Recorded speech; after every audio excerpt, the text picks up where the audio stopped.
BFM Business, Intégral Placement, les réponses aux questions.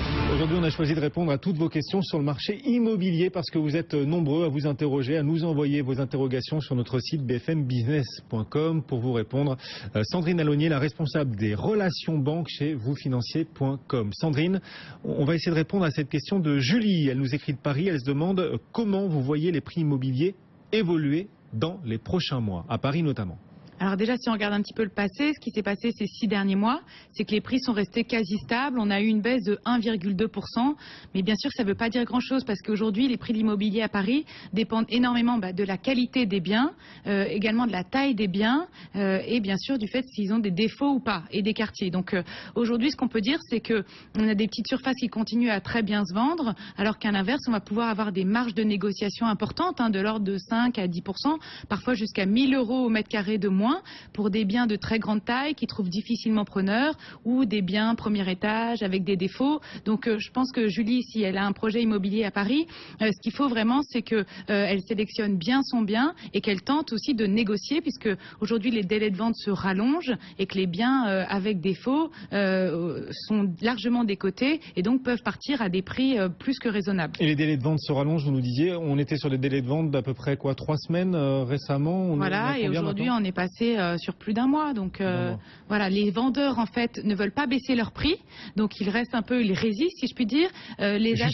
Jusqu'à quand vont-ils vouloir résister comme ça?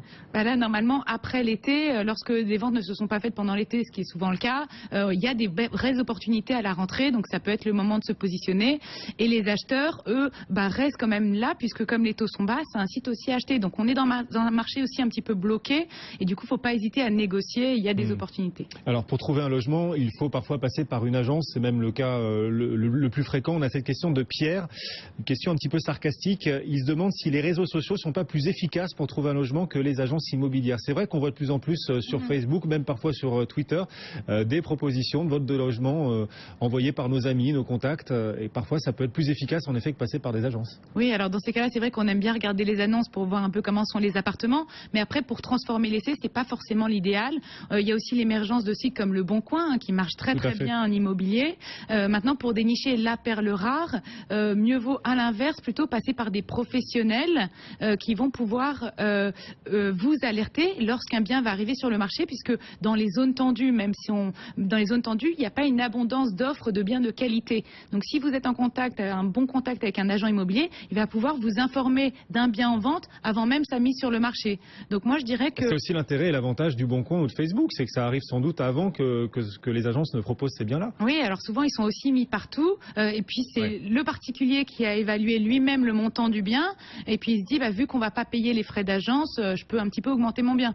Donc là-dessus, il faut rester prudent et il faut pas oublier qu'il y a quand même des professionnels qui sont là pour faire leur métier et qui pourront peut-être donc vous glisser les offres avant même qu'elles paraissent. Bon, vous défendez votre chapelle quand même, Sandrine. Moi, je suis pas professionnelle de l'immobilier, mais je pense que quand même c'est aujourd'hui en plus avec la loi Allure, on sait que c'est beaucoup plus contraignant de vendre et d'acheter et donc il y a quand même un avantage plus qu'important à faire appel à des professionnels. Question de Henri, il nous écrit de Toulon, il se demande en dehors de Paris, quelle est la ville où il faut investir pour du locatif? Alors c'est une question qui est très intéressante parce qu'on pense qu'en effet, comme à Paris, les prix sont élevés et ça peut valoir le coup d'investir, alors qu'en fait la rentabilité locative à Paris est assez faible. Parce que justement comme les prix sont élevés, beaucoup plus élevés proportionnellement que les loyers, finalement on va avoir une rentabilité qui va être assez faible, mais avec par contre un objectif de valorisation important.